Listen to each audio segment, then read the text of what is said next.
प्रयागराज के पावन धरती पर इस वक्त हमारे साथ स्वामी शैलेशानंद गिरी महाराज जी हैं। एबीपी लाइव के धर्म प्रवाह पर बहुत बहुत स्वागत है आपका। महाकुंभ जो है सज चुका है और देश विदेश से तमाम जो लोग हैं वो यहाँ आने वाले हैं, शाही स्नान करने वाले हैं, अपने पापों को जो है धोने वाले हैं। तो सवाल स्वामी जी यहाँ ये है कि पाप देखिए दो तरीके के होते हैं। एक होते हैं जो गलती से हो जाते हैं और दूसरा जो डेलिबरेटली किया जाता है, यानी जानबूझकर होता है। तो क्या महाकुंभ में नहाने से ये दोनों तरीके के पाप धुल जाते हैं? देखिएगा, पाप का एक सिद्धांत है जी। एक कर्म आधारित है, एक प्रारब्ध आधारित है। कर्म दोनों में है। जी। पिछले जन्मों का जो पाप कर्म है उसको कैरी फॉरवर्ड होकर के इस जन्म के अंदर हम लोग कई बार भुगतते हैं, और इस जन्म के पाप कर्म कलिकाल के अंदर आंशिक रूप से इसी जन्म में और बाकी का अगले जन्म में भुगतना पड़ता है। जी। तो जहाँ तक स्नान का महत्व है, यदि सिर्फ एक बार की डुबकी से पाप खत्म हो जाते तो निश्चय ही ये पूरी धरा जो है पाप से विहीन हो जाती है। एक शुरुआत का बोध होता है। एक डुबकी जो होती है आपके सेमी कॉन्शियस में, आपके अर्धचेतन के मन में कुछ कुंठाएँ हैं, उन पापों की स्मृतियाँ हैं, उनको विलुप्त करती है। और इतने सारे लोगों की इकट्ठी एक संयुक्त इच्छा शक्ति है। उस इच्छा शक्ति का बोध हमें होता है और उसका परिणाम हमें मिलता है।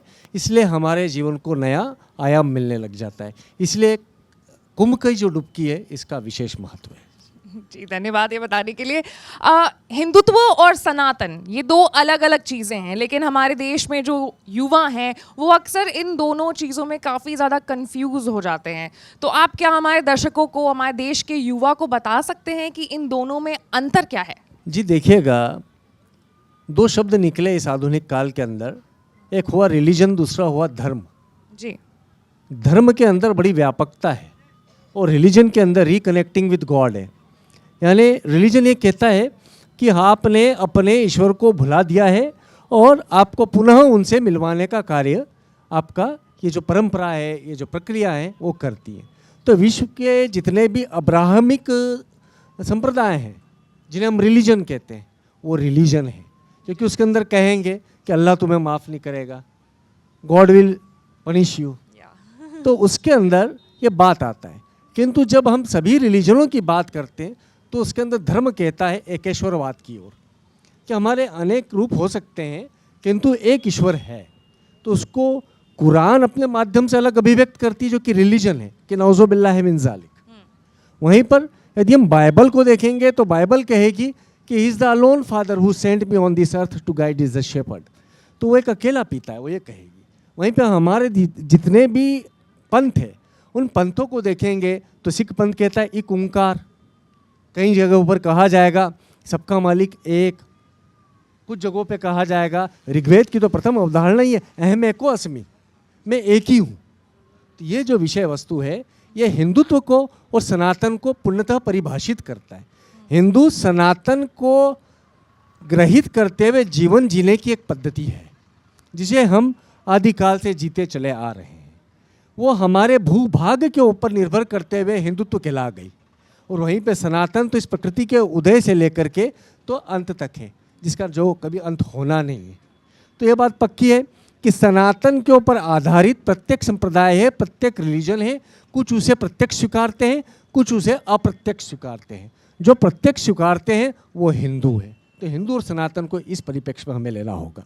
चलिए, अब क्योंकि मेरा दूसरा सवाल भी जो है वो युवाओं के लिए ही है, मैं भी खुद युवा हूँ और तमाम इन सवालों से मैं भी कभी कभी जूझती हूँ। अब आजकल एक नई बात सामने आ रही है, वो है आइडल वर्शिप को लेकर के। कुछ युवा हैं जो ये सोच रखते हैं कि भगवान अगर हर तरफ हैं तो हम फिर किसी मूर्ति की पूजन क्यों करें, मूर्ति आइडल वर्शिप क्यों करना चाहिए। उन्हें मूर्तियों को पत्थर कह करके वो रेफर करते हैं। तो हमारे धर्म में मूर्ति पूजन की कितनी महत्व है? देखिएगा, इसकी शिक्षा की एक पद्धति है। यदि आपको KG1 KG2 से होते हुए ग्रेजुएशन तक जाना है तो कॉपी पेन तो उठाना है। भले ही आप सुपर इंटेलिजेंट हो, एक्स्ट्रा ऑर्डिनरी हो, तब भी आपको एग्ज़ाम देनी है और लिखना है। तो मूर्ति पूजा एक प्रारंभिक अवस्था है जिसके अंदर अंतर केश्वर को आप बाहर निकालते हैं और उसके अंदर जब प्राण प्रतिष्ठा करते हैं तो जो आपका अंतर का ईश्वर या बाह्य का ईश्वर यानी सर्वव्यापक ईश्वर जो है उस एक पिंड के माध्यम से अभिव्यक्त होता है। तो मूर्ति पूजा भी उतना ही महत्व रखती है जो कि आप ध्यान के अंदर निराकार की पूजा करते हैं। तो उस मूर्ति पूजा से अपने आप को एक प्रेरणा लेनी चाहिए कि यदि हम कोई साकार देते हैं, निराकार को एक आकार देते हैं, तो उस आकार को हम अपने हृदय से बनाते हैं। आप ध्यान करिए कि भारत माता हम अभी की बात कर रहे हैं ना, आज़ादी के समय की, तो सन्यासी रेबेलियन के समय क्या हुआ था? सन्यासी क्रांति के समय पर एक नई देवी की संरचना हुई, और वो देवी कौन सी थी? भारत माता। सारे सन्यासियों ने एकत्रित होकर के विद्रोह जब करना था, उसके पहले एक मंदिर बनाया, और उस मंदिर के अंदर दुर्गा के आयुधों से, जितने प्रकार की दिव्य ऊर्जाएं उनके आयुधों से, उनके ज्ञान से अभिव्यक्त एक माता बनाई, जिसका स्वरूप उन्होंने भारत के भूभाग से दिया, और उनको भारत माता की जय कहकर के उद्घोष करा, वंदे मातरम का, जो बंकिम चंद्र ने अपने उपन्यास के अंदर लिखा, आनंद मठ के अंदर। तो आज हम सबके लिए वही भारत माता कितनी महत्व रख रही है।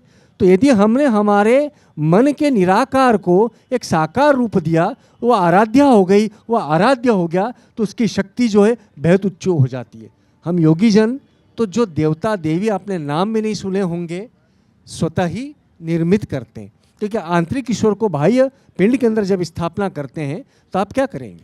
कोई सा भी एक मन के अंदर आप एक मनोमय में संरचना करेंगे, पूरा जगत मनोमय है विष्णु का, तो हम भी मनोमय से संरचना करेंगे कि आज के इस अभियान का ये कार्य जो है, ये सनातन प्रवाह जो है, इसके अंदर ये वाली देवी कार्य करेंगी, और आप देखेंगे कि अनेक लोगों की संयुक्त इच्छा शक्ति उस देवी के अंदर प्राण फूंक देते हैं और कार्य करती है। तो यही सनातन की खूबसूरती है, यही सनातन की दिव्यता है।